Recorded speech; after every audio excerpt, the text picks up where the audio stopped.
ఈ రాత్రి దేవుడు తన సేవకుల మరుగుపరుచుకొని మనందరితో మాట్లాడుతున్నారు. దైవజనులు మనతో మాట్లాడుతున్నప్పుడు నేను ఈ స్థలాన్ని విడిచి వెళ్ళను, దెబ్బకవుతున్న కాళ్ళు తిమ్ముళ్ళు అనిపించిన ఓపికతో కూర్చుంటే ఖచ్చితంగా దీవించబడతాం. 1993 సంవత్సరంలో నేను ఈ సభలకు వచ్చాను. నాకు 17 ఏళ్ల ప్రాయం. దైవజనులు వేదనాకమయ్య గారు ఇదే వేదిక మీద నుండి ఒక ప్రసంగం చెప్పారు. నాకు ఇప్పటికీ గుర్తుంది ఆ ప్రసంగం. అంతరిక్షమున పక్షిరాజు జాడ, బండ మీద సర్పము జాడ అని ఆ 2 విషయాలు చెప్పారు దైవజనులు ఆ రోజు. ఈరోజు నేను కొంచెం ఆధ్యాత్మికంగా ఉండడానికి, ఆత్మీయంగా ఎదగడానికి దైవజనులు చెప్పిన ఒక ప్రసంగంలో ఒక భాగమని కూడా నేను చెప్పగలను. ఈ రాత్రి మనందరి జీవితాలను దేవుడు మార్చబోతున్నాడు. ప్రభు నాతోనే మాట్లాడుతున్నారు. అలాగే ఈ ప్రసంగం అయిపోయేంత వరకు కూడా నేను కదలకుండా ఉండగలను అని ప్రతిష్ఠించుకున్న వాళ్ళు మాత్రమే దేవునికి చేతులెత్తి స్తోత్రం చెబుదాం. హల్లెలూయా. మీరు మాట తప్పరు కనుక దైవజనులను ప్రేమతో ఆహ్వానించుకుందాం. మన మధ్యలో దైవజనులు వేదనాకమయ్య గారు మన మధ్యలో ఉన్నారు. దైవజనులకు సమయాన్ని అప్పగిస్తున్నాను. అందరం ప్రార్థనాపూర్వకంగా ఉండి దేవుని వాక్యాన్ని విందాం. దైవజనులు వస్తుండగా చప్పట్లు కొడుతూ ప్రభువుకు మహిమ కలిగినట్లుగా ప్రేమతో ఆహ్వానించుకుందాం.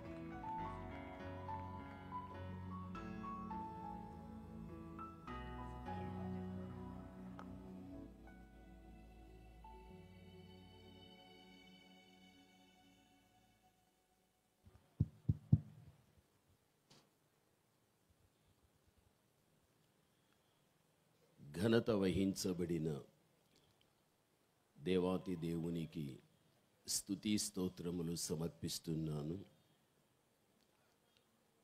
నా సాటి దైవ సేవకులకు, కూడి వచ్చినటువంటి మీ అందరికీ కూడా ప్రభు యొక్క నామములో వందనములు చెల్లిస్తున్నాను. ఈ మినిస్ట్రీ వ్యవస్థాపకులైనటువంటి గొప్ప దైవ సేవకులు, దేవుని యొక్క చేతిలో బలముగా వాడబడినటువంటి రత్నరాజయ్య గారు మన మధ్య లేరు. దేవుని యొక్క ఉన్నతమైన పిలుపును అందుకొని నిత్యత్వంలోనికి తాను వెళ్ళిపోవడం జరిగాది. ఆ సమమైనటువంటి విధానములోనే దైవ సేవకుడు అబ్రహాము భాగస్వామి ఒక నిత్యత్వంతో కూడినటువంటి దైవ సన్నిధిని చేరుకోవడం, ఇది ఒక ధన్యత. దేవుడు ఏర్పాటు చేసుకున్న ప్రజలు ఆయన ఉన్నతమైన పిలుపును బట్టి మరుగైనప్పటికీ కూడా వారు జీవించినటువంటి కాలములో దేవుడు వారి దగ్గర చేయించుకున్నటువంటి పనులు నేటికి నీ సజీవంగా ఉండి మీ మధ్య అవి పనిచేస్తూ ఉంటున్నాయి. ఇది దేవుని యొక్క సంకల్పం. అది దైవ సేవకురాలను దేవుడు ప్రేమించి చక్కని ఆరోగ్యాన్ని ఇచ్చి ఆయుష్ను పెంచి ఈరోజు దేవునికి మహిమ తెచ్చే కార్యాలను చూస్తూ, చెవి ద్వారా వింటూ, మనస్సుతో గ్రహిస్తూ ఇటువంటి చక్కని అనుభవాన్ని దైవ సేవకురాలకు దేవుడు ఇచ్చినందుకు అది కూడా తనకు ఒక ధన్యత.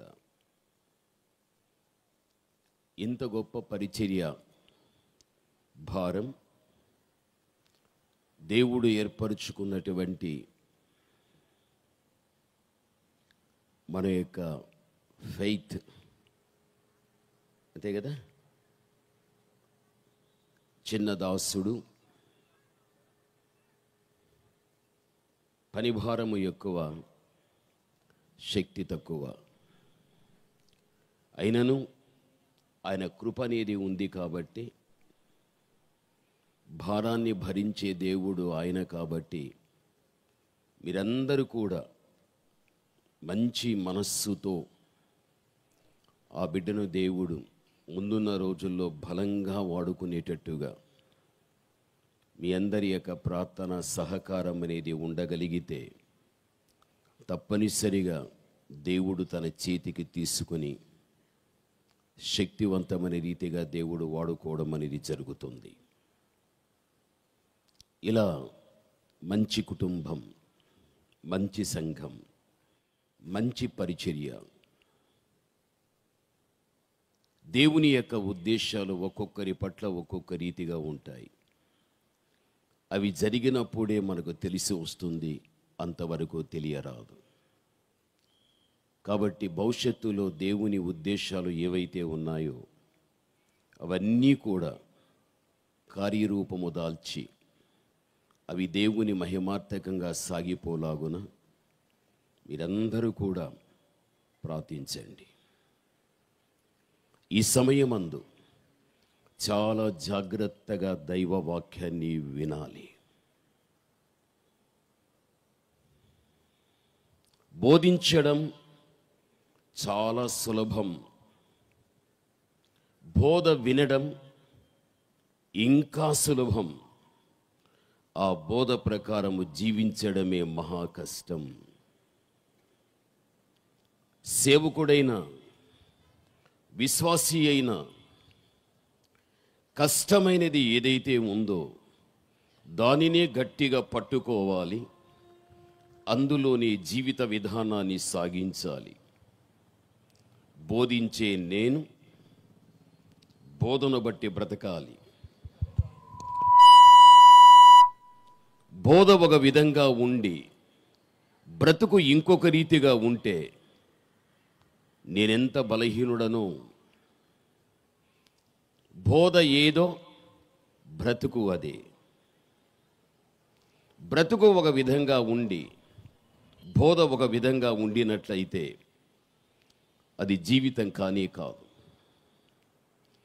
అందుకే ఈ సమయమందు పరిశుద్ధాత్మ దేవుడు ఏ వాక్యము ద్వారా దేవుడు మనల్ని హెచ్చరిక చేయనై ఉంటున్నాడు దానికి మనము న్యాయం చేస్తూ దానికి అనుగుణ్యంగా జీవించడం మన ధర్మం. పరిశుద్ధ గ్రంథం ద్వితీయోపదేశకాండం 32వ అధ్యాయం 32వ వచనాన్ని చదువుకుందాం. ద్వితీయోపదేశకాండం 32వ అధ్యాయం 32వ వచనాన్ని చదువుకుందాం. వారి ద్రాక్షవల్లి సొదొమ ద్రాక్షవల్లి, అది గొమొర్రా పొలములలో పుట్టినది. వారి ద్రాక్ష పళ్ళు పిచ్చి ద్రాక్ష పళ్ళు, వాటి యొక్క గెలలు చేదైనటువంటివి అని ద్వితీయోపదేశకాండం 32:32లో మనం చూస్తూ ఉంటున్నాం. వారి ద్రాక్షవల్లి సొదొమ ద్రాక్షవల్లి, అది గొమొర్రా పొలములలో పుట్టినది. వాటి పళ్ళు పిచ్చివి, వాటి గెలలు చేదైనటువంటివి. ఏది ద్రాక్షవల్లి? అది సొదొమ ద్రాక్షవల్లి. అది గొమొర్రా పొలాలలో పుట్టింది. వాటి పళ్ళు చూస్తే పిచ్చివవి, వాటి గెలలు చూస్తే చేదైనటువంటివి. జాగ్రత్తగా ఈ సమయమందు దైవవాక్యాన్ని విందాం. పరిశుద్ధ గ్రంథము కనాను ప్రాంతాన్ని మనము చూస్తూ ఉంటున్నాం. ఆ ప్రాంతానికి సంబంధించిన వాడి అబ్రహాము.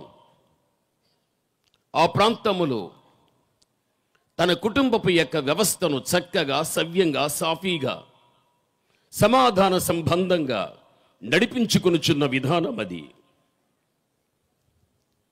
అతనితో పాటు సమమైనటువంటి రీతిలో లోతు కూడా అదే విధంగా తన కుటుంబపు యొక్క వ్యవస్థను నడిపించుకుంటూ ఉంటున్నాడు. అబ్రహాము ఏమై ఉన్నాడు, లోతు కూడా అది అయి ఉంటూ ఉన్నాడు. వీరి మధ్యన ఎక్కడ కాని వ్యత్యాసం అగుపించదు, కనిపించదు. ఎవరి అబ్రహాము? బైబిల్ చెబుతూ ఉంది అబ్రహాము నీతిమంతుడు అని, అబ్రహాము ధనవంతుడు అని. లోతు ఎవరు?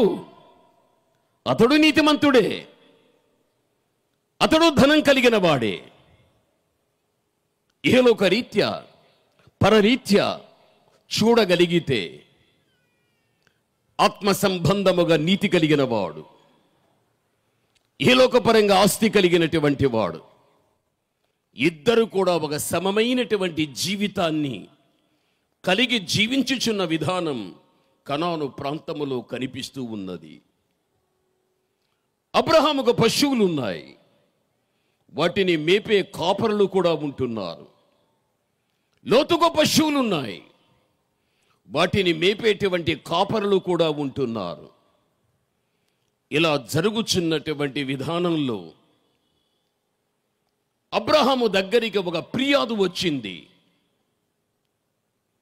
సారవంతమైన భూభాగములు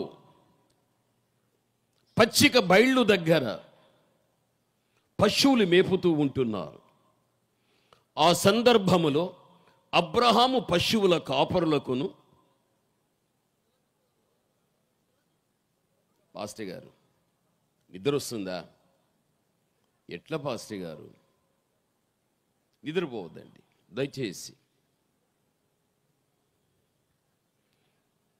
అబ్రహాము యొక్క పశువుల కాపరులకు, లోతు యొక్క పశువుల కాపరులకు వారికక్కడ జగడములు వచ్చాయి. జగడం ఎందుకు వారికి జగడములు వచ్చాయో అది ఎరిగిన వ్యక్తులు అబ్రహాము దగ్గరికి వచ్చి, మా యజమానుడైన అబ్రహామా, మాకును లోతు పశువుల కాపరులకు జగడములు జరిగాయి ఫిర్యాదు చేశారు. అబ్రహాము పట్టించుకున్నాడు. అదేవిధంగా లోతు కాపరులు వచ్చారు. మా యజమానుడైన లోతు, మాకును అబ్రహాము యొక్క పశువుల కాపరులకు జగడములు జరిగాయి అని వారు ఫిర్యాదు చేశారు.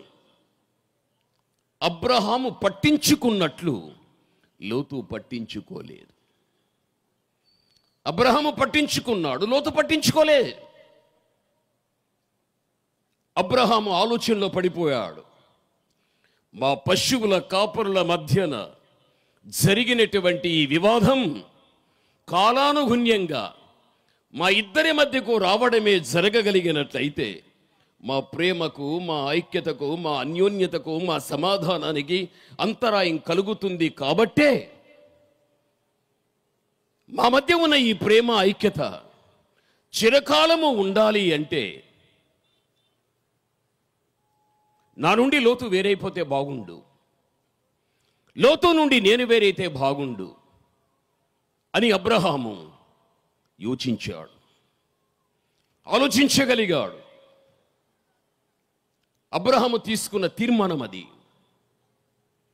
ఒక్క పర్యాయం అబ్రహాం లోతును వెంట పెట్టుకుని ఒక చక్కని రహదారిలో ప్రయాణమై వెళుతూ తన పశువుల కాపరులకు, లోతు పశువుల కాపరులకు జరిగినటువంటి సంఘటన ఏదైతే ఉందో దాని గురించి వారు సంభాషించుకోవడం జరుగుతూ ఉంది.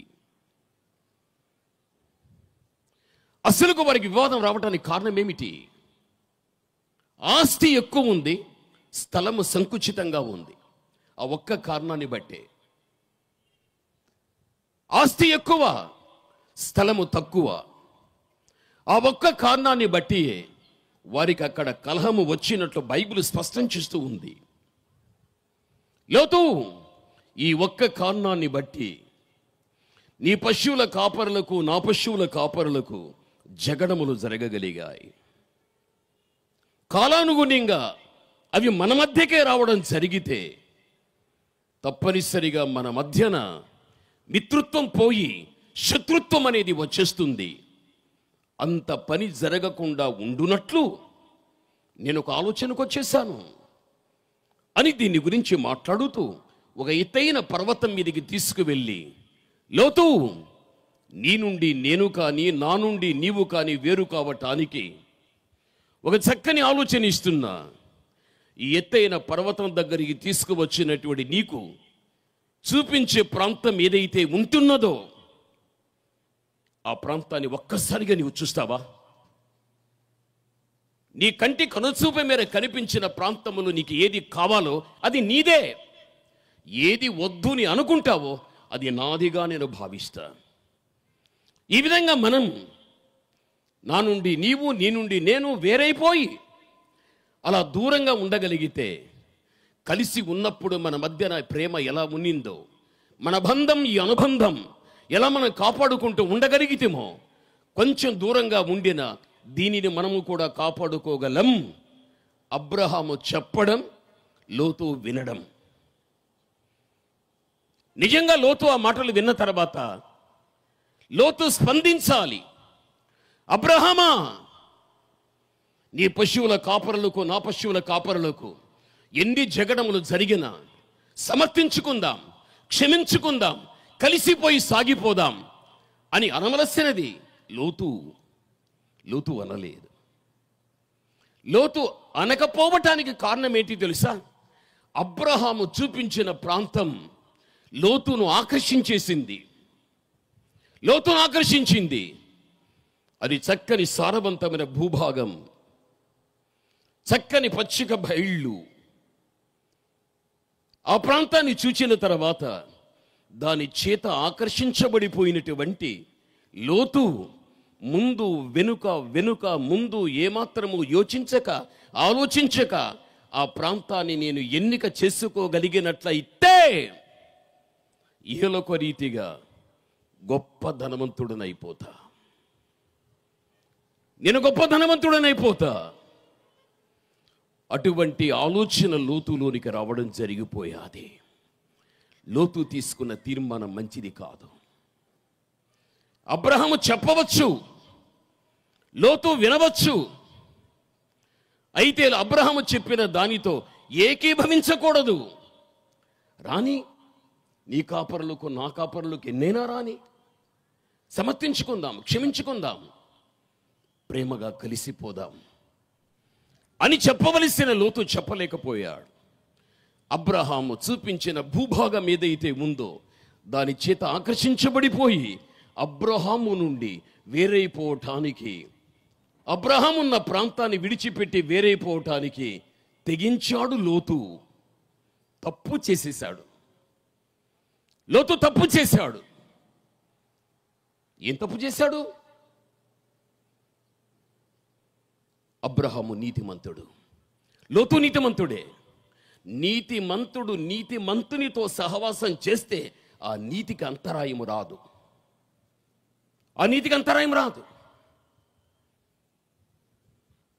కనాను ప్రాంతం దేవుడు ఉన్న స్థలం,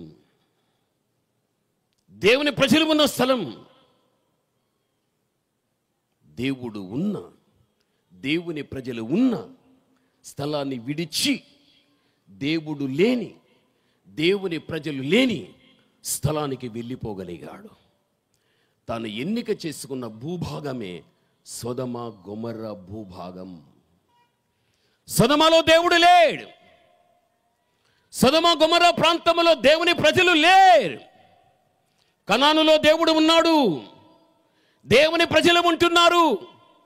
దేవుడు ఉన్న, దేవుని ప్రజలు ఉన్న స్థలాన్ని విడిచిపెట్టాడు. దేవుడు లేని, దేవుని ప్రజలు లేని స్థలానికి తాను వెళ్ళిపోయాడు. నీతిమంతుడుగా పిలువబడిన లోతు తప్పు చేసేశాడు. తన ఆత్మీయ జీవితానికి తానే నష్టాన్ని తెచ్చుకునేంత పరిస్థితి తాను తీసుకున్న నిర్ణయం. అందుకే వారి ద్రాక్షవల్లి సొదొమ ద్రాక్షవల్లి, అది గొమొర్రా పొలములలో పుట్టినది. వాటి పళ్ళు పిచ్చి పళ్ళు, వాటి గెలలు చేదైనవి. ఇక్కడ కనిపించేటువంటి ద్రాక్షవల్లి సొదొమ ద్రాక్షవల్లి. ఈ ద్రాక్షవల్లి లోతు యొక్క కుటుంబం ద్రాక్షవల్లిగా పిలువబడుతూ ఉంది. ఎందుకు అంటే ఒక స్థలములో ఉన్న ఈ చెట్టును మనము వేర్ల వరకు పెళ్ళగించి దీన్ని తీసి మరో స్థలములో నాటినట్లుగా ద్రాక్షవల్లి అని చెప్పబడుచున్నటువంటి పాస్టర్ గారు నిద్రపోతున్నారు. పాస్టర్ గారు నేనేం చెప్పాను వినండి నాయన, ప్లీజ్ ప్లీజ్ వినండి.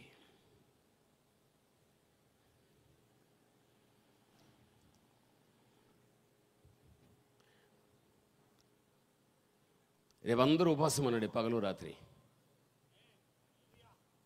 అందరూ ఉపవాసం అనండి. అప్పుడు చక్కని మెలుగు వస్తుంది. ప్రసంగం అయిపోయింది కదా, సైతాన్ ఎక్కడో ఒక స్థానంలో అలా ఆటంకం. ఎందుకంటే వాక్యం వ్యర్థం చేయకూడదు. వాక్యం వ్యర్థం చేయకూడదు. దయచేసి మేల్కోండి. మీ ఇల్లైతే పండుకోండి, మీ ఇల్లైతే మాట్లాడండి, మీ ఇల్లైతే లేవండి, నిలవండి, నడవండి. ఇది మీ ఇల్లు కాదు కదా, ఇది మీ ఇల్లు కాదు. దేవుడు ఉన్న సన్నిధి ఇక్కడ. భయంతో, భక్తితో, క్రమముతో ఇక్కడ నువ్వు పాటిస్తే దాని ఆశీర్వాదమే నీకు వేరుగా ఉంటుంది. దయచేసి చాలా జాగ్రత్తగా ఆలోచించాలి. ఒక స్థలములో నాటబడిన చెట్టును తీసి మరో స్థలములో ఏ విధంగా నాటబడగలుగుతామో, ద్రాక్షవల్లి అని పిలువబడుచున్నటువంటి లోతు యొక్క కుటుంబం ఒక చెట్టులాగా కనానులో నుండి పెరికి వేసి సొదొమలో నాటుకోగలిగాడు. తప్పు చేసేశాడు. తన గుడారం కనానులోనే కుటుంబ సమేతంగా వెళ్ళి సొదొమలో నాటుకోగలిగాడు. సొదొమలో తన గుడారాన్ని పెట్టుకోగలిగాడు. అందుకే ఇప్పుడు లోతు ఎవరు? సొదొమ నివాసి, కనాను నివాసి కాదు, సొదొమ నివాసి అయిపోయాడు. ఇక్కడ మనకు కనిపించే ద్రాక్షవల్లిని ద్రాక్షవల్లిగా అర్థం చేసుకోవద్దు. ద్రాక్షవల్లి లోతును, ద్రాక్షవల్లి లోతు కుటుంబాన్ని సూచించుచూ ఉంటున్నది. ఎప్పుడైతే కనాను నుంచి తన కుటుంబాన్ని తీసి సొదొమలో నాటుకోగలిగాడు, సొదొమ నివాసి అయిపోయాడు. కాబట్టి అతడు సొదొమ ద్రాక్షవల్లిగా పిలువబడగలిగాడు. అది గొమొర్రా పొలాలలో పుట్టింది. నిజమే, గొమొర్రా ప్రాంతములో చెదిరి ఉన్న మనుషుల బుద్ధులు, వారి అలవాట్లు, వారి ప్రవర్తన, వారి చేష్టలు ఏవైతే ఉన్నాయో వీరిలో కూడా పుట్టుకుని వచ్చేసాయి.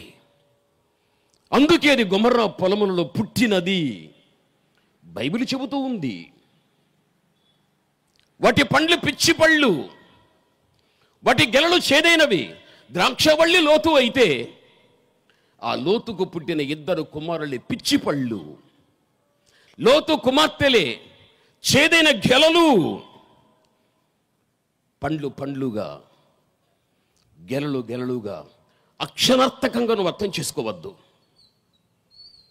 ద్రాక్షవల్లి నుండి పుట్టినటువంటి ఆ పండ్లు పిచ్చివి, అవి చేదైన గెలలు అని లోతు కుమార్తెల గురించి చెప్పబడి ఉంటున్నది అక్కడ. ఎందుకు వారు ఎందుకు పిచ్చి పళ్ళుని పిలువబడగలిగారు? వారు ఎందుకు చేదైన గెలలను కుమార్తెలు పిలువబడగలిగారు? ఏం కారణం? నెమ్మదిగా మనం ఆలోచిద్దాం. ప్రభునందు ప్రియమైనటువంటి వారులారా, వాక్య భాగములో మనం చూడగలిగితే లోతు కనానులోనే ఉండిపోవాలి, అబ్రహాముతోనే ఉండిపోవాలి. అయితే కనానులో ఉండక, అబ్రహాముతో ఉండకుండా సొదొమకు వెళ్ళిపోయాడంటే దేవుడు లేని, దేవుని ప్రజలు లేని స్థలంలోనికి తను వెళ్ళిపోయాడు.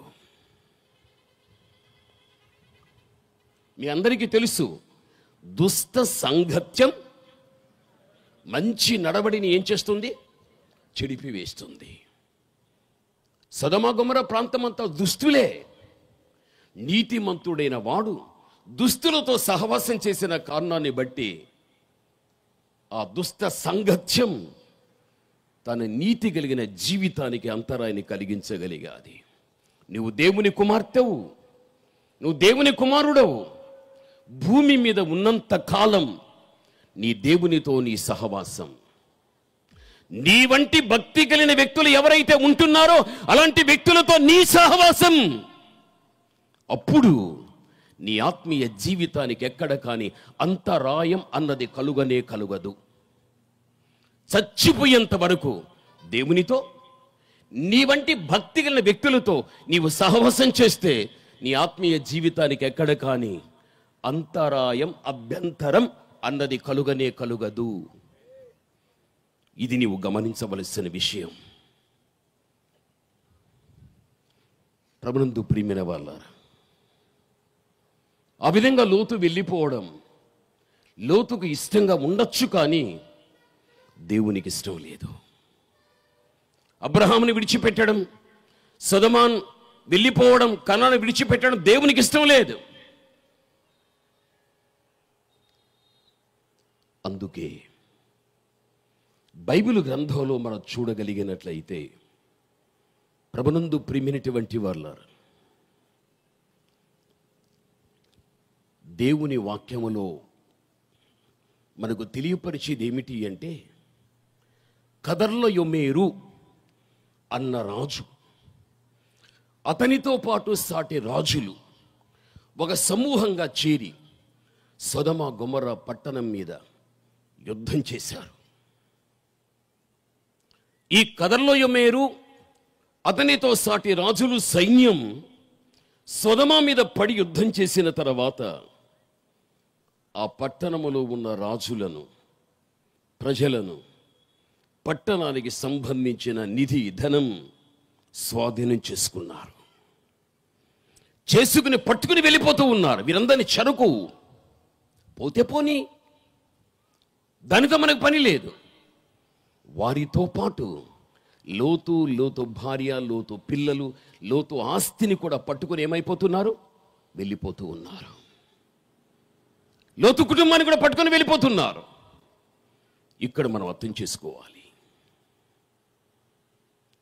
లోతు యొక్క జీవితంలో సొదొమ గొమొర్రా ప్రాంతాన్ని చూచినప్పుడు అది ఎంత సారవంతమైన భూభాగంగా కనిపించిందో, అక్కడి కన్నదే నేను వెళ్ళగలిగితే ఇహలోకరీతిగా నేను ఇంకా ఉన్నతమైనటువంటి ధన సంపన్నుడు కాగలుగుతున్నటువంటి ఆలోచనతో వెళ్ళిపోయాడు. అయితే శత్రురాజులు పడి ఎప్పుడైతే ఆ లోతు కుటుంబాన్ని, లోతు ఆస్తిని పట్టుకుని వెళ్ళిపోవడం మనం చూస్తూ ఉంటున్నాం. జరిగిన విషయం ఏంటి తెలుసా? అబ్రహాముకు ఆ విషయం తెలిసి వచ్చింది. అబ్రహాము తన ఇంట ఉన్న వ్యక్తులు ఎవరైతే ఉన్నారో ఆ ఉన్న వ్యక్తులకు, పుట్టిన వ్యక్తులతో పాటు మొత్తం 318 మంది వ్యక్తులు. ఈ 318 వ్యక్తులకు అబ్రహాము యుద్ధ ఆయుధములు ఇచ్చి కదర్లయోమేరుతో యుద్ధం చేయటానికి ఒక సైన్యాన్ని, అనగా తన ఇంటిలో ఉన్నటువంటి వ్యక్తులకు, పుట్టిన వ్యక్తులతో పాటు ఈ 318 వ్యక్తులను వెంట పెట్టుకుని అబ్రహాము యుద్ధానికి వెళ్ళగలిగాడు. యుద్ధానికి ఎందుకు వెళ్ళాడు? తన సోదరుడు లోతు కుటుంబం, లోతు ఆస్తి పరరాజులు పట్టుకుని చెరగా తీసుకుని వెళ్ళిపోతూ ఉంటున్నారు. అది విన్న తర్వాత అబ్రహాం మౌనంగా ఉండిపోవచ్చు. అయితే శత్రుల చేతిలో నుంచి లోతును విడిపించటాని కోసం వెళ్ళుతున్నాడంటే ఎంత ప్రేమో కదా! ఎంత ప్రేమ లోతు మీద! ప్రభునందు ప్రియమైనటువంటి వాళ్ళారా, చివరికి మనము జరిగిన విషయాన్ని మనం చూడగలిగినట్లయితే, ప్రభువునందు ప్రియమైన వాళ్ళారా, అబ్రహాము వెళ్ళగలిగాడు. కదర్లయోమేరు అనే రాజును ముట్టడి వేశాడు, ఓడించాడు. వారి చేతిలో ఉన్నటువంటి లోతు కుటుంబాన్ని, సొదొమ రాజును, ప్రజలను, సొదొమకు సంబంధించిన ధనాన్ని విడిపించేశాడు. అక్కడ స్పందన మనము చూడగలిగినట్లయితే అర్థం చేసుకోవలసిన విషయం, సొదొమ రాజు వచ్చి కృతజ్ఞతగా అబ్రహాముతో ఒక మాట మాట్లాడాడు. చదువుకుందాం. అదే ఆదికాండం 14వ అధ్యాయం 21వ వచనం నుంచి చదువుదాం. అప్పుడు అతడు,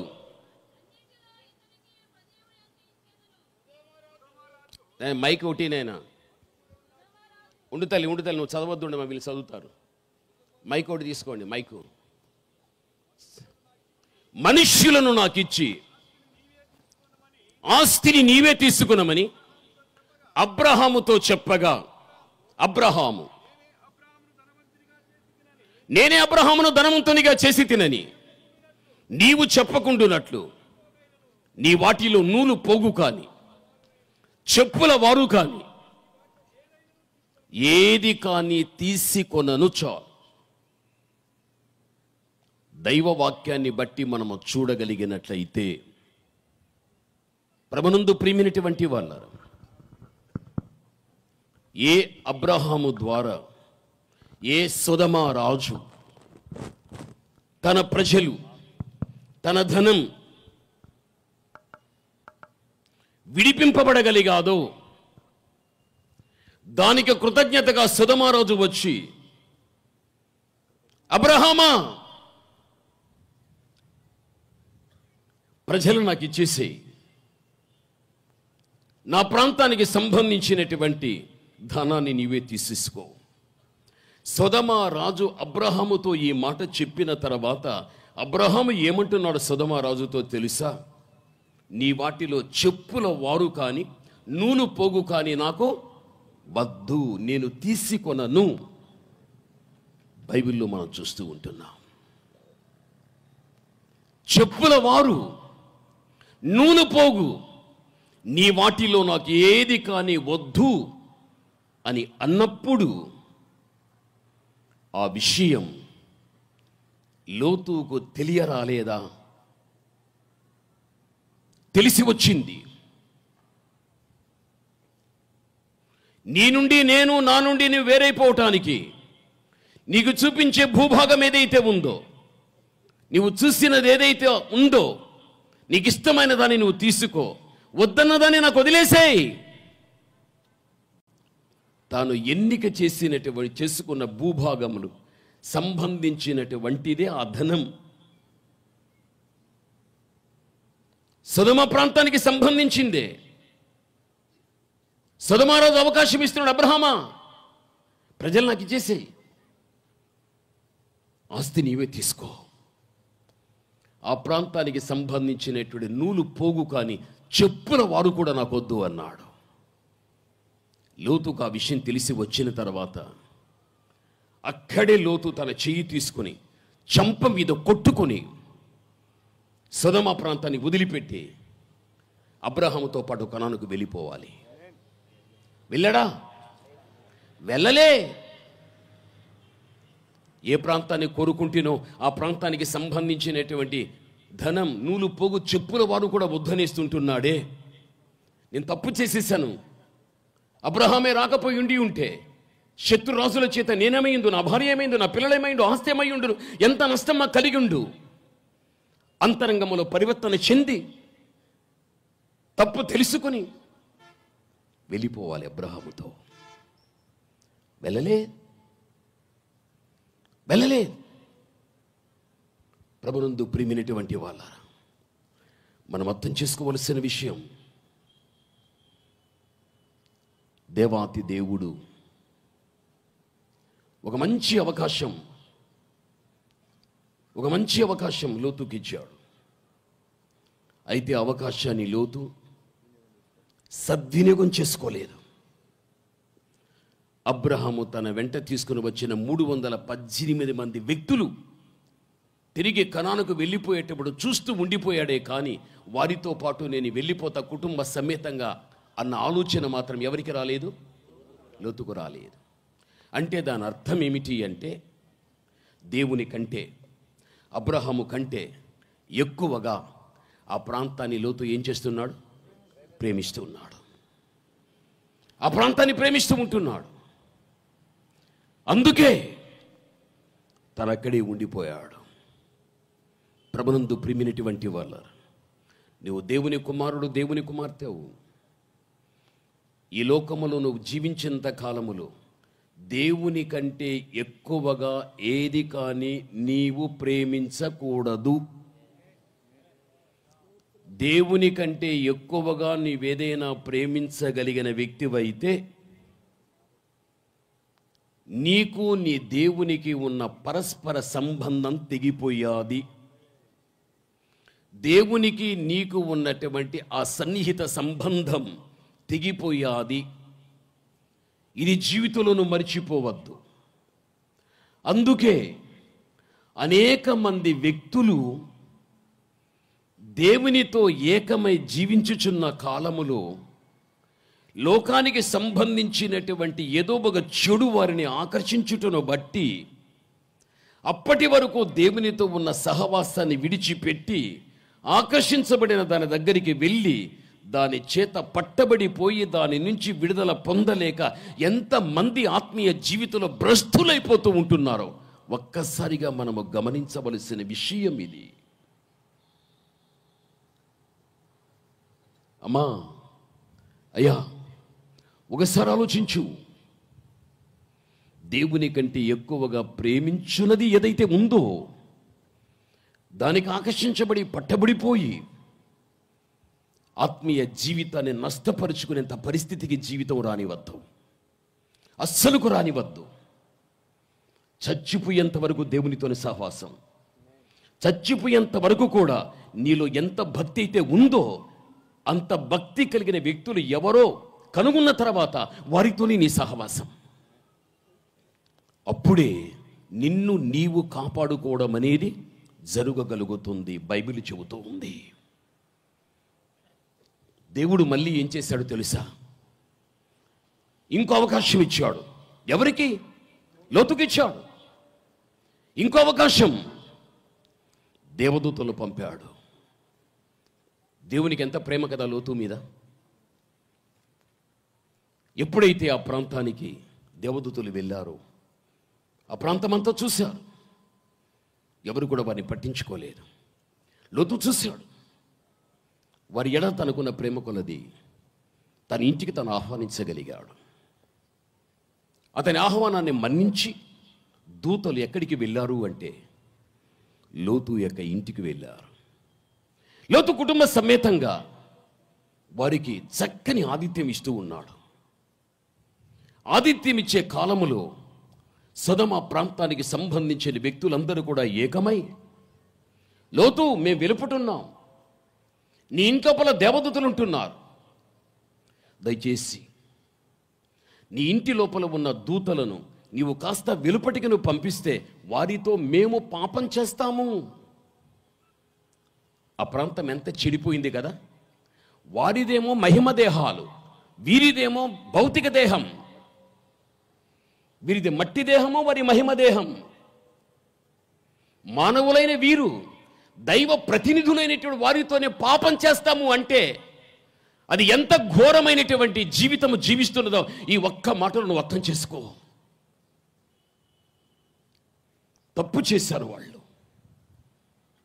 లోతు, అయ్యా, నా ఇంటికి వచ్చిన వారు ఉండని 2 కుమార్తెలు మీకు అప్పగిస్తా, వారి ఇష్యూలో మీ ఇష్టం జరగని. అరే, మా మాటకు నువ్వెందుకు ప్రతి మాట చెప్పడం? ఈ ప్రాంతము నీది కాదు, ఈ ప్రజలు కూడా నీ వారు కాదు, నువ్వు పరదేశివి. గుమ్మిగా వెళ్ళిపోయారు లోతు ఇంటిలోనికి. దేవుడు ఏం చేశాడో తెలుసా? అదంతా కూడా అంధకారం చేసేశాడు. ఎవరిని కూడా చూచేటువంటి పరిస్థితి లేకుండా. అప్పుడు దూతలు అంటున్నారు, లోతు, నీవు నీ కుటుంబం ఇంకా నీ వెరిగిన వ్యక్తులు ఎవరైనా ఉంటే వారిని తీసుకుని వెళ్ళిపో. దేవుడు ఈ ప్రాంతాన్ని దేనితో కాల్చేస్తున్నాడు? అగ్నితో. ఆ మాట అన్నప్పుడు లోతు ఏం చేశాడు? అన్నయ్యనా, తడువు చేశాను. తడువు చేశాను అంటే ఆలస్యం. అంటే అప్పుడు కూడా ఆ స్థలాన్ని విడిచిపెట్టడం ఎవరికి ఇష్టం లేదు? లోతుకి ఇష్టం లేదు. అరే, ప్రమాదం ఉంది, అపాయం ఉంది. ఆకాశము నుండి వర్షము కురిపించబడేటట్టుగా అగ్ని కురిపించబడుతుంది, చచ్చిపోతారు. కావలసి వస్తే అగ్ని చేత కాల్చబడే వ్యక్తులతో మేము కూడా ఉండిపోయి వారిలాగా మేము కాల్చబడుతాము అనేటువంటి అర్థాన్ని తెలియపరుస్తుంది. లోతు తడువు చేసిన విధానాన్ని బట్టి చూస్తే, ఆలోచిస్తే తడువు చేయకూడదు. ఉన్న పడదు సరే, సొదొమలో ఉన్న దూతలతో పాటు వారు వెళ్ళిపోవాలి. ప్రమాదం రాని మనిషి మార్పు చెందటానికి బైబిల్లో 3 పద్ధతులు ఉన్నాయి. ఒక మనిషి మార్పు చెందటానికి బైబిల్లో 3 పద్ధతులు. దేవుడు సామాన్యంగా మాట్లాడుతాడు మనిషిని మారమని, మారడు. కొంతకాలమైన తర్వాత దేవుడు గద్దించి మాట్లాడుతాడు, అప్పటికే మారడు. 3వది సామెతలు 20:30లో 3వది ఏం తెలుసా? గాయము చేయు దెబ్బలు పడినప్పుడు అవి అంతరంగములోనికి చొచ్చి చెడుతనమును తొలగించును. పెద్దలేమంటారు తెలుసా? వానికి సంవత్సరాల కొద్దీ చెప్పినా వాడు మార్పు చెందలేదంటే వీనికి దెబ్బే గురువు. ఏమంటారు? దెబ్బే గురువు. అందుకే దేవాతి దేవుడు సామాన్యంగా మాట్లాడుతాడు, మారడు. గద్దించి మాట్లాడుతాడు, మారడు. వాడు ఏ పాపాన్ని తన జీవితంలో జరిగిస్తున్నాడో దాని నుంచి విడుదల పొందలేడు. ఇక చివరికి దేవుడు దేహం మీద గాయాన్ని రేపుతాడు. గాయము కలిగిన తర్వాత ఆ గాయం ఆ వ్యక్తికి చేసే సహాయం ఏమిటి అంటే, నాకు ఈ గాయం కలగటానికి కారణం నా అంతరంగములో ఉండే చెడేదానికి కారణం. అప్పుడు ఆ వ్యక్తి మోకాళ్ళు నేల మీద వేస్తాడు.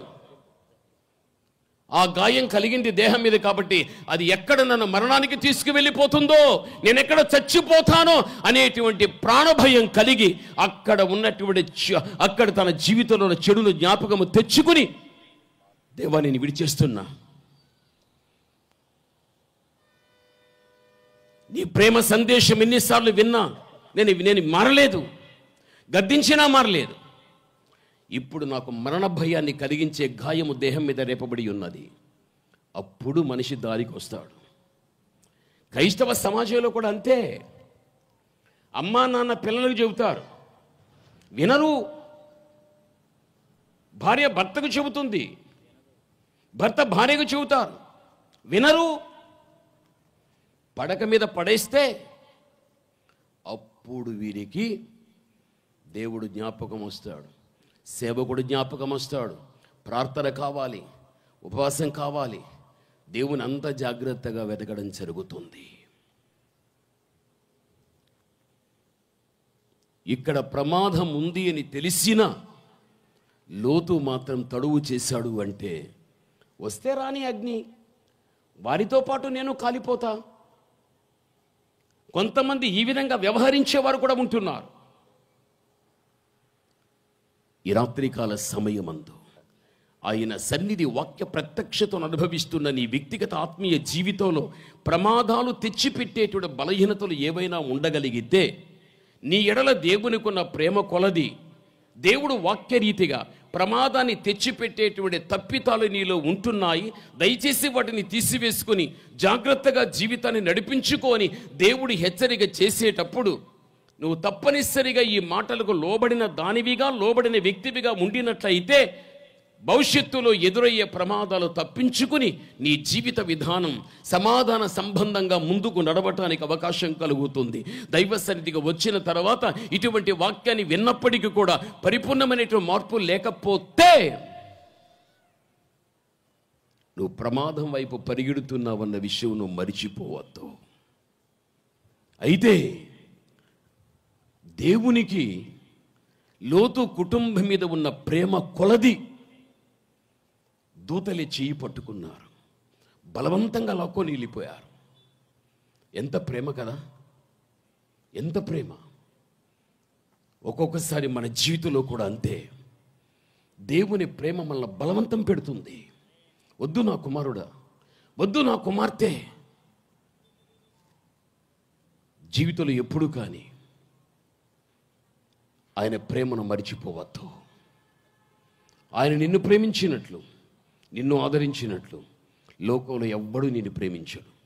అటువంటి ప్రేమ స్వరూపి అయినటువంటి దేవాతి దేవుడు నీ బాగోగును కోరి, నీ కుటుంబ బాగోగును కోరి, నీ విషయంలో దేవుడు ఆ విధంగా వ్యవహరించేటప్పుడు వాటికి అవకాశాన్ని ఇచ్చి ఆయన ప్రేమ ద్వారా చూపించేటువంటి ప్రతి విధమైనటువంటి సత్కార్యమును గౌరవించి జీవించడం ఎంతైనా నీ వ్యక్తిత్వానికి మంచిది. అది సరి. ఇంతవరకు మీ అందరికీ తెలిసిన విషయాలే ఇవి. అయితే ఇక్కడ మీరు జాగ్రత్తగా వినాలి. వారి ద్రాక్షవల్లి సొదమ ద్రాక్షవల్లి, అది గొమొర్రాపురములలో పుట్టినది. వాటి పళ్ళు పిచ్చి పళ్ళు. పందెపు రంగములో పరిగెత్తటానికి నిలబడిన వ్యక్తుల్లాగా లోతు భార్య, లోతు పిల్ల నలుగురు నిలబడిపోయారు. ఏ సొదమానైతే మీరు విడిచిపెట్టి వెళ్ళిపోతూ ఉంటున్నారో, మీరెక్కడ కానీ తిరిగి విడిచిపెట్టే దాని వైపు చూడకుండా మీరు వెళ్ళవలసిన ప్రాంతం ఏదైతే ఉన్నదో అక్కడికి వెళ్ళిపోండి అని దేవుడు చెప్పడం జరగలిగాది. ఎప్పుడైతే దేవుని మాట తీసుకోగలిగారో నలుగురు వ్యక్తులు కూడా పందెపు రంగములో పరిగెత్తినట్లు వెళ్ళిపోతూ ఉన్నారు. అయితే ఇక్కడ గమనించాలి. మీరు అనుకుంటారు లోతు ఎంత మంచివాడు, లోతు భార్య ఎంత మంచిది, లోతు కుమార్తెలు ఎంత మంచిది. ఇది సొదమ ప్రాంతం అనుకో. ఈ ప్రాంతాన్ని వారు విడిచిపెట్టి వారు వెళ్ళిపోతున్నారు అంటే దానికి దూరం అయిపోతున్నారని దాని అర్థం. వారు ఎక్కడికి వెళ్ళాలో అక్కడికి వారు దగ్గర అవుతున్నారు అని. ఆ ప్రాంతాన్ని విడిచిపెట్టి వెళుతున్నారంటే దానికి దూరం అవుతున్నారు. ఎక్కడికి వెళ్ళాలో దానికి దగ్గర అవుతున్నారు. అయితే ఇక్కడ గమనించాలి, లోతు యొక్క భార్య మనిషిగా సొదమాకు దూరమైంది, కానీ మనస్సు మాత్రము దాని మీదే ఉంది. తప్పు చేసింది. మనిషిగా సొదమాకు దూరమైంది, మనస్సు దాని మీద పెట్టుకోగలిగాది. ఏ మనస్సు దేని మీద పెట్టుకున్నదో ఆ మనస్సు పూర్తిగా తిప్పేసింది. ఆమెని తిప్పి ఎప్పుడైతే విడిచిపెట్టిన సొదమ వైపు చూడగలిగిందో అక్కడే ఉప్పు స్తంభముగా నిలిచిపోగలిగాది. ప్రభునందు ప్రియమైన వాళ్ళారు, మనుష్యుడు కూడా దేవుని వాక్యం చేత హెచ్చరిక పొందిన తర్వాత మనిషి కూడా ఒక్కొక్కసారి పాపాన్ని విడిచిపెట్టి పాపానికి దూరం అయిపోతాడు. పాపాన్ని విడిచిపెట్టి పాపానికి దూరం అవుతాడు, కానీ మనస్సు మాత్రం ఆ పాపం మీదే ఉండిపోతుంది. మనస్సు మారాలి. యోహానేమన్నాడు? మారు మనసు పొందుడి. యోహాను తర్వాత యేసు వచ్చాడు, మారు మనసు పొందుడి. యోహాను తర్వాత పేతురు వచ్చాడు, మారు మనసు పొందుడి. పేతురు తర్వాత పౌలు వచ్చాడు. అజ్ఞాన కాలమందు దేవుడు చూచి చూడనట్టుగా ఉండిపోయాడు. కానీ ఇప్పుడైతే అందరూ కూడా ఏం పొందాలి? మారు మనసు పొందాలి. ఒకే సబ్జెక్టు గురించి ఒకరి తర్వాత ఒకరు చెబుతూ ఉంటున్నారు అంటే మనస్సు మనిషిని మారాలి. లోతు భార్య మనిషిగా సొదమాకు దూరమైంది, కానీ మనస్సు దాని మీద పెట్టుకోగలిగాది. ఈరోజు అనేక మంది జీవితాల్లో పాపాన్ని విడిచిపెట్టానని, పాపానికి దూరం అయిపోయానని చెబుతున్నారే, కానీ మనస్సు మాత్రం దాని మీదే పెట్టుకొని పండుకున్నప్పుడైనా, నడిచేటప్పుడైనా, కూర్చున్నప్పుడైనా వదిలిపెట్టిన పాపం మీద మనస్సు పెట్టుకుని ఎంతమంది ధ్యానం చేయలేదు. అలా ధ్యానం చేసిన తర్వాత హృదయం ఎంత కల్మషం కాలేదు. క్రైస్తవ జీవితంలో ఈ పొరపాట్లు జరిగిపోతూ ఉన్నాయి. నేను పాపాన్ని వదిలేశానండి, దానికి దూరం అయిపోయానండి, దాంతో నాకు సంబంధం లేదండి అంటాడు. కానీ మనస్సు విడిచిపెట్టిన పాపం మీద పెట్టుకొని, ఆ మనస్సు దాని మీదే పెట్టుకొని ధ్యానం చేస్తాడు వీడు. అలా ధ్యానం చేసేటప్పుడు పడక మీద సర్వ శరీరానికి కేంద్రస్థానముగా ఉన్న ఈ హృదయమును కల్మషంతో నింపిన వ్యక్తివి కాదా? హృదయం అంతా అపవిత్రమైంది కాదా? ఆలోచించు. అందుకే మనసు మారాలి. యేసుక్రీస్తు చెప్పాడు, మారు మనస్సు అనే దానికి సరైన నిర్వచనం ఏంటి తెలుసా? యేసుక్రీస్తు చెప్పిన మాటలు మనస్సు తిప్పుకోవడమే. మారు మనస్సు అనే దానికి సరైన నిర్వచనం ఏమిటంటే మనస్సు తిప్పుకోవడమే. ఒక చెడ్డ దాని మీద మన మనస్సు ఉన్నప్పుడు దాని మీద నుంచి మనస్సు తీసేసి మంచి దాని మీద, దేవుని మీద తిప్పుకోవడమే మారు మనస్సు. ఇది క్రైస్తవ సమాజం పాటించాలి. అదే దేవుడు మనం కోరుకుంటూ ఉన్నాడు. ప్రభునందు ప్రియమైన వాళ్ళ, లోతు భార్య సంగతి అలా ఉండిపోని, ఇక లోతు కుమార్తెలు ఇద్దరు ముగ్గురున్నారు. వారు నెమ్మదిగా పర్వతాన్ని చేరుకోగలిగారు. ఇక్కడ జాగ్రత్తగా మీరు వినాలి. అక్కడికి వచ్చిన తర్వాత అక్కా చెల్లి ఏమంటున్నారో తెలుసా? మనం వివాహం ఆడటానికి పరపురుషుడు ఎవడూ లేడు, అయినా మన ద్వారా సంతానోత్పత్తి కావాలి. సంతానోత్పత్తి కావాలి అంటే వివాహం ఆడటానికి అక్కడ ఎవరు లేరు, పరపురుషుడు లేడు. అందుకే మన తండ్రికి ద్రాక్షారసాన్ని తాపించి మత్తునిగా చేసి, పెద్దదానిగా నేను తప్పు చేస్తా, గర్భం సంపాదిస్తా. రెండవదిగా ఆ మీదట నీవు ద్రాక్షారసాన్ని ఇచ్చి మత్తునిగా చేసి తండ్రితో తప్పు చేసి గర్భాన్ని సంపాదించుకుందాం. అసలుకి వీరికి ఎక్కడి ద్రాక్షారసం?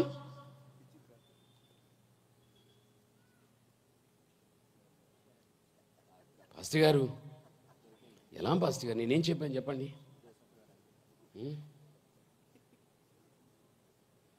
వివాహం ఆడటానికి అక్కడ ఎవరు లేరు, పరపురుషులు లేనప్పుడు ద్రాక్షరసం ఎక్కడిది వాళ్ళకి?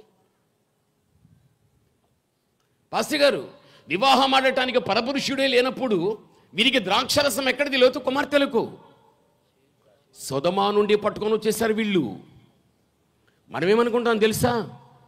లోతు భార్య ఎంత చెడ్డది, దేవుడు చూడవద్దన్న ప్రాంతాన్ని ఆమె చూసి శాపాన్ని తెచ్చుకుందని మనం అనుకుంటాం. ఆమె కంటే టెర్రర్లు వీరి కుమార్తెలు. ఆ ప్రాంతాన్ని వదిలిపెట్టి వచ్చేటప్పుడు ద్రాక్షరసాన్ని పట్టుకొని వచ్చేశారు. తప్పు చేశారు కదా, అందుకే తండ్రికి ఇచ్చారు. లోతు తాగి మత్తుడయ్యాడు. పెద్ద కుమార్తె తండ్రితో పాపం చేశాది. తన దేహంలో ఏం జరిగినదో లోతుకు తెలియకపోయినని బైబిల్లో ఉంది. అప్పుడు ఎంత తాగి ఉంటే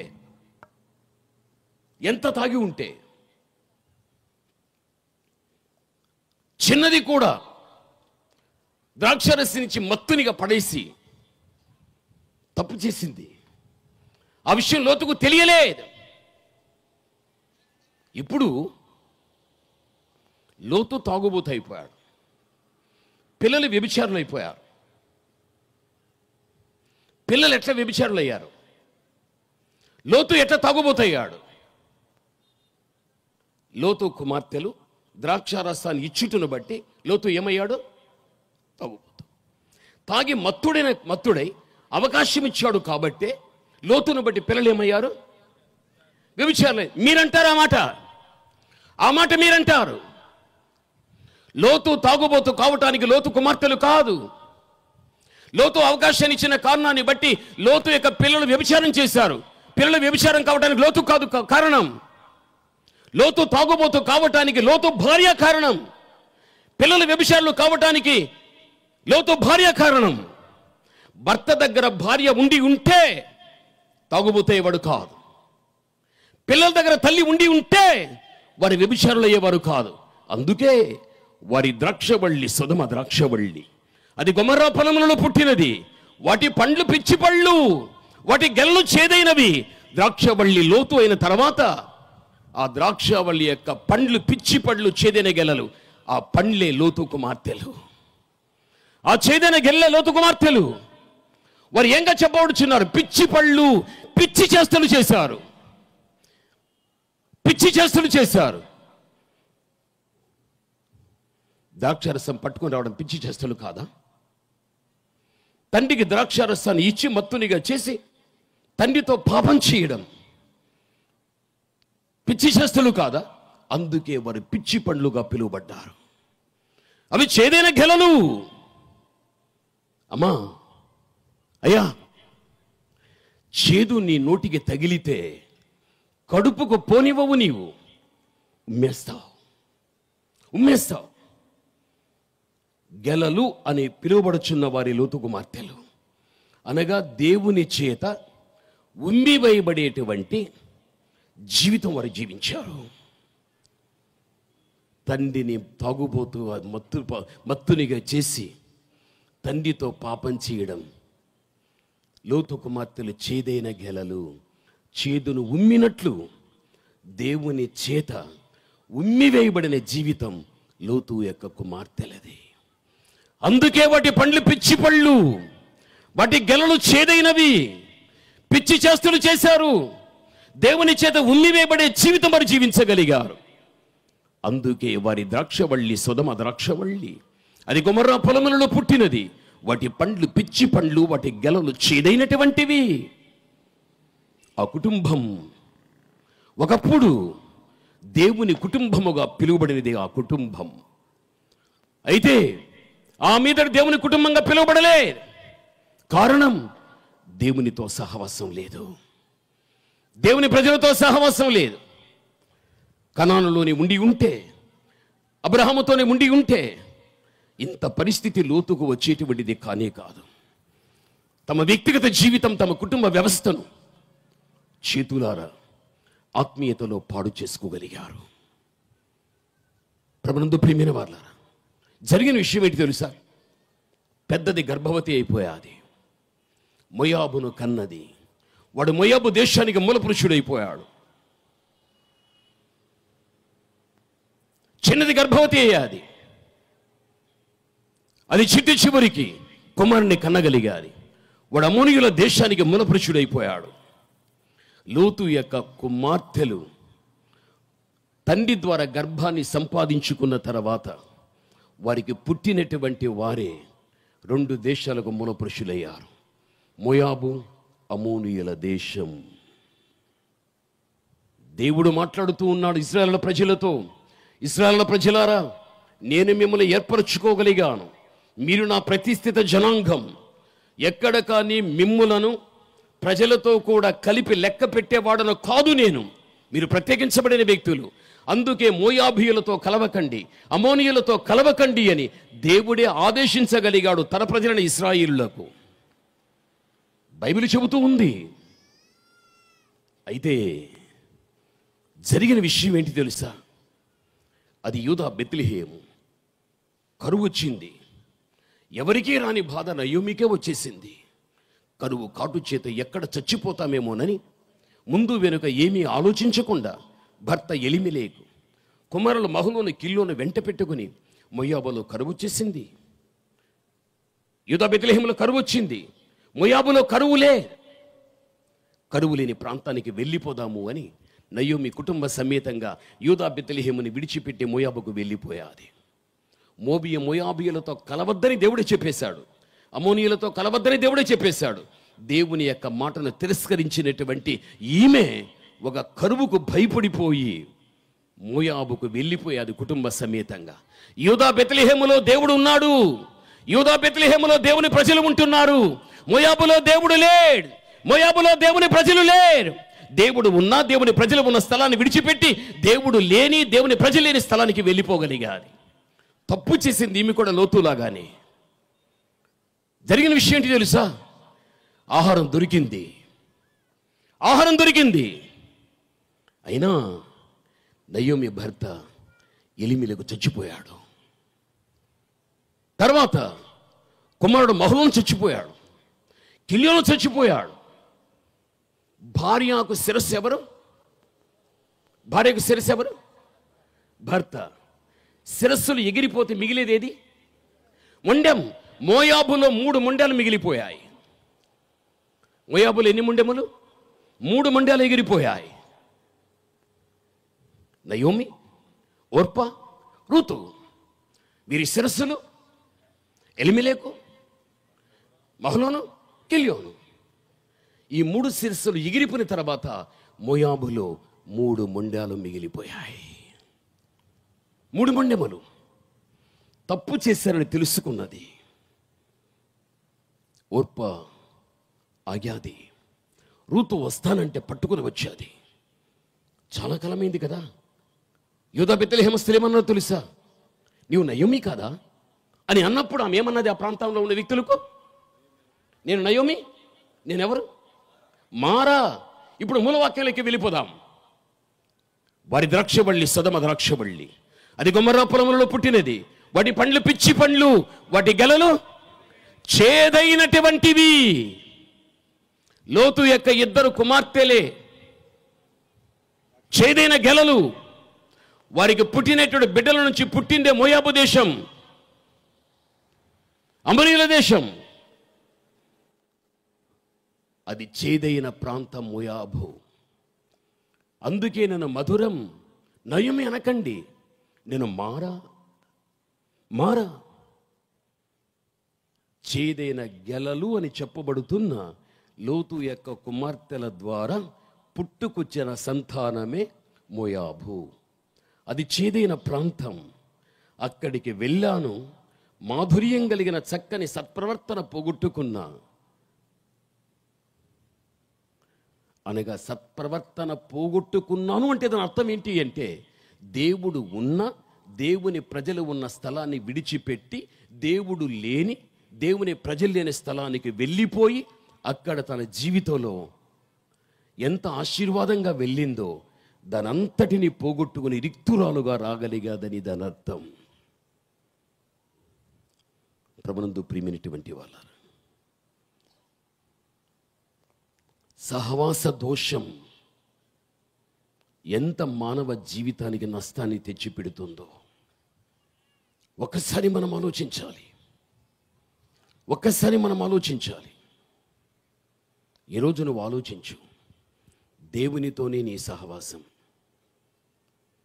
నీలో ఎంత భక్తి అయితే ఉందో ఆ యొక్క భక్తి కలిగినటువంటి వ్యక్తులు ఎవరైతే ఉంటున్నారో, నీ వంటి భక్తి లేని వారు, వారితో నీవు సహవాసం చేయాలి. అలా నీవు సహవాసం చేస్తే నీ ఆత్మీయ జీవితానికి నష్టం రాదు. నీతిమంతుడైన లోతుతో నీతిమంతుడైనటువంటి అబ్రహాము వీళ్ళిద్దరూ కలిసే ఉంటే ఎక్కడ కానీ లోతు నీతికి అంతరాయం కలిగేది కానీ కాదు. అందుకే నీతి లేని వారి దగ్గరికి నీతిమంతుడు వెళ్ళాడు. చిట్ట చివరికి మీరు ఇంటికి వెళ్ళి హెబ్రీ పత్రిక 11వ అధ్యాయం అంతా మీరు చదవండి. అక్కడ నీతిమంతుల పట్టిక ఉంటుంది. ఆ పట్టికలో లోతు ఉన్నాడా పాస్టర్ గారు? లే. 11వ అధ్యాయంలో నీతిమంతుల పట్టిక ఉంది. అయితే లోతు యొక్క పేరు అక్కడ లేదు, దేవుడు తీసేశాడు. ఎందుకు కారణం? సహవాస దోషం. నువ్వు దేవుని కుమార్తెవు, నువ్వు దేవుని కుమారుడు. ఈ భూమి మీద నీ ఉన్నంత కాలం నీవు చేయవలసిన పని ఏంటి తెలుసా? చదువుకుందాం. ఆదికాండాన్ని నువ్వు చదువుకోగలిగితే బైబిల్ ఒక మాట చెబుతూ ఉంటున్నది. 44వ అధ్యాయం 11వ వచనాన్ని చదువుకుందాం. 44.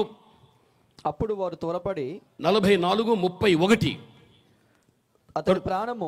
అతని ప్రాణం ఇతని ప్రాణముతో పెనవేసుకుని ఉన్నది గనుక చాలు. ఇక్కడ వాక్యములో చూస్తే అతడు ఎవరు, ఇతడు ఎవరు, ఇతని ప్రాణముతో పెనవేసుకుని ఉన్నది. ఎవరతడు? ఇక్కడ యాకోబు కనిపిస్తున్నాడు, ఇక్కడ బెన్యామీను కనిపిస్తున్నాడు. బెన్యామీనుకు యాకోబు తండ్రి, యాకోబుకు బెన్యామీను కుమారుడు. తండ్రి ప్రాణముతో కుమారుని ప్రాణముతో తండ్రి ప్రాణం ఏమై ఉన్నది? పెనవేసుకుని ఉన్నది. తాడు మనం చూడండి, ఇప్పుడు ఇది ఒంటిగా ఉంది అనుకో, ఇది ఒంటిగా ఉంది. వాస్తవంగా దీన్ని ఏం చేయొచ్చు? మనం దీన్ని తుంచేయచ్చు. అయితే ఇదే పెనవేసుకోగలిగితే తుంచటానికి అవకాశం ఉంటుందా? ఉండదు. వాక్యాన్ని బట్టి చూడగలిగితే యాకోబు యొక్క ప్రాణము బెన్యామీను ప్రాణము యాకోబు ప్రాణముతో తండ్రి కుమారుడు తండ్రి ప్రాణం పెనవేసుకున్నది. అమ్మా, నువ్వు ప్రార్థన చేసేటప్పుడు ఏం చేస్తావు తెలుసా? తండ్రి అని నువ్వు అంటావు. నువ్వు కుమార్తెవు కాబట్టి ఆ మాట అన్నావు. నువ్వు కుమారుడు కాబట్టే నువ్వు ఆ మాట అన్నావు. ఇప్పుడు నీ తండ్రి ప్రాణముతో నీ ప్రాణం, నీ ప్రాణం నీ తండ్రి ప్రాణముతో పెనవేసుకోవాలి. ఈ జీవితం ఉండాలి.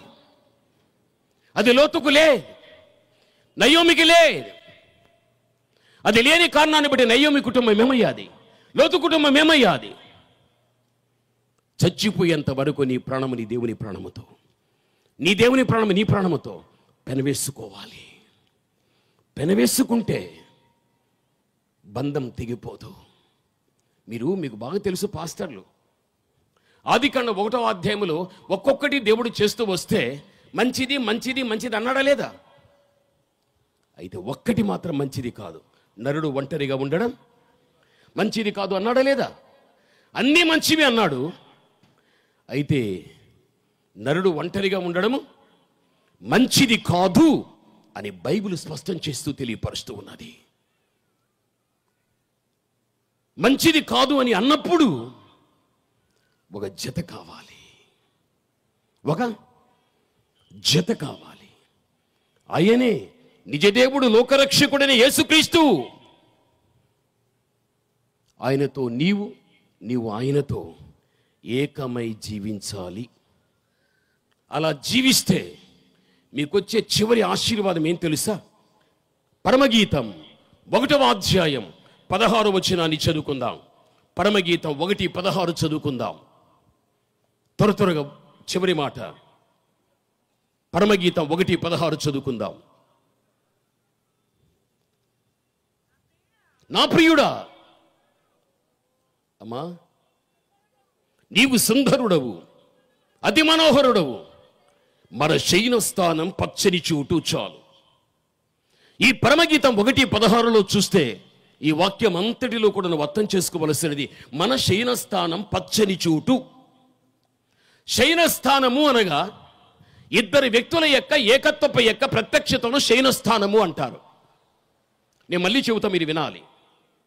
శయన స్థానము అనగా ఇద్దరు వ్యక్తుల యొక్క ఏకత్వపు యొక్క ప్రత్యక్షతను శయన స్థానము అంటారు. ఎవరా ఇద్దరు వ్యక్తులు? ఒక వ్యక్తి నీవే, మరో వ్యక్తి నీ దేవుడే. నీవు నీ దేవుడు ఈ భూమి మీద ఉన్నంత కాలం నీ దేవునితో నీవు ఉండాలి, నీ దేవుడు నీతో ఉండాలి. అలా కలిసి మీరు జీవిస్తే మీ చోటు ఏ చోటు అంటాడు? ఏ చోటు? పచ్చని చోటు. పాస్తి గారు, ఈ చెట్టు ఎందుకు పచ్చగా ఉందని మిమ్మల్ని అడిగితే మీరేం చెబుతారు? పాస్తి గారు, ఈ చెట్టు పచ్చగా ఉంది ఎందుకంటే మీరేం చెబుతారు? ఈ చెట్టు ఎండిపోయింది, ఇది పచ్చగా ఉంది అంటే ఏమంటారు?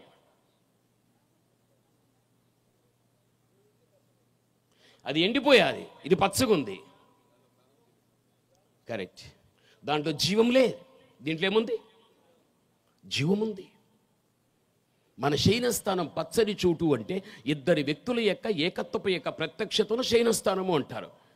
ఆ ఇద్దరు ఒకరు నీవు, ఒకరు దేవుడు. దేవుడు నీవు, నీవు దేవుడు ఇద్దరు ఏకమై భూమి మీద జీవించగలిగితే మీ చోటు పచ్చని చోటు. ఈ పచ్చదనములో జీవం ఎలా ప్రత్యక్షమవుచూ ఉంటున్నదో ప్రత్యక్షమయ్యే జీవమే నిత్య జీవం. అది పరలోకములో దేవుడు మనకిచ్చేటువంటిది. అందుకే మన శయనస్థానం పచ్చని చోటు అంటాడు. నీవు నీ దేవుడు నీవు ఇద్దరు ఏకమై ఈ భూమి మీద జీవిస్తే మీ చోటు పచ్చని చోటు. అంటే పరలోక రాజ్యములో మరణము లేని ఒక నిత్య జీవం అనేది దేవుడు నీకు ఇస్తాడు. ఇది దీని అర్థం. అందుకే వారి ద్రాక్షవల్లి సొదొమ ద్రాక్షవల్లి, అది గొమర్రా పొలములలో పుట్టినది. వాటి పండ్లు పిచ్చి పండ్లు, వాటి గెలలు చేదైనటువంటివి. ఎంతవరకు నీకున్న జ్ఞానాన్ని బట్టి అర్థవంతం చేసుకోగలిగావో అర్థమైనంత మట్టుకు నా జీవితాన్ని తండ్రి అర్థం చేసుకున్న వాక్యాన్ని బట్టి నేను నడవటానికి సాయం చేయి. దేవుడు సాయం చేస్తాడు. మొదటే చెప్పాను, చెట్టుకు నీరు తోడైతే బ్రతుకుతుంది, ఎదుగుతుంది, ఫలమిస్తుంది. మీ మీద దేవునికున్న ప్రేమ కొలది ఈ ప్రసంగమైన తర్వాత గొప్ప సేవకులుగా పిలువబడేటువంటి 2వ ప్రసంగం సేవకుల నోట నుండి కూడా రాగలుగుతుంది. వాక్యం సేవకుని ద్వారా మీకు దొరికేటప్పుడు దాన్ని ఆధారంగా పెట్టుకుని క్రీస్తులో బ్రతకండి, క్రీస్తులో ఎదగండి, క్రీస్తులో ఫలించండి. ఒక్కసారి కళ్ళు మూసుకుందాం. నీవు దైవజనుడవైనా, సంఘ పెద్దవైనా, సంఘములో ఉన్న ఒక విశ్వాసివైనా ఒక చిన్న ప్రార్థన చేస్తావా? నీ పెదవులు విప్పి చిన్న ప్రార్థన. నా బ్రతుకు కాలమెల్లా తల్లి, నీ ప్రాణము నా ప్రాణముతో, నా ప్రాణము నీ ప్రాణముతో పెనవేసుకుని ఆ చక్కని పరస్పర సంబంధము నాకు ఇవ్వండి తండ్రి అని నీవు దేవుని అడుగు. అదే భవిష్యత్తులో నిన్ను పచ్చని చోట కూర్చోబెడుతుంది. పచ్చదనములో ప్రత్యక్షమైంది జీవం, అదే నిత్య జీవం. అమ్మా, అయ్యా, చిన్న ప్రార్థన చేస్తావా నీ మనసులో? మంచి యేసయ్య, ఘనమైన మీ నామమునకు స్తోత్రములు తండ్రి. చెప్పబడిన ఈ మాటలు తండ్రి బిడల హృదయాలలో శక్తివంతంగా పనిచేయనివ్వండి. మీ సేవకునిగా తండ్రి ప్రార్థిస్తున్నా. ప్రతి బిడ్డ తండ్రి మీతో తండ్రి సహవాసం చేసి ఫలభరితమైన జీవితాన్ని అనుభవించని తండ్రి, దాని ద్వారా వచ్చే భవిష్యత్తు యొక్క దీవెనలు పొందుకొని దేవా, మీరు ఏర్పాటు చేసుకున్న మీ దైవ సేవకు నిలబడుచుండగా నోటికి బోరుగా ఉండండి. తన నోటి నుండి వెలువడేటువంటి జీవము కలిగిన మీ మాటలు ప్రతి ఒక్క వ్యక్తి అంతరంగములో కార్యసిద్ధి కలగటానికి సాయం చేయండి. క్రీస్తు ప్రశస్త నామమును బట్టి ప్రార్థిస్తున్నాము తండ్రి, ఆమేన్. అందరికీ వందనాలు. Praise the lord.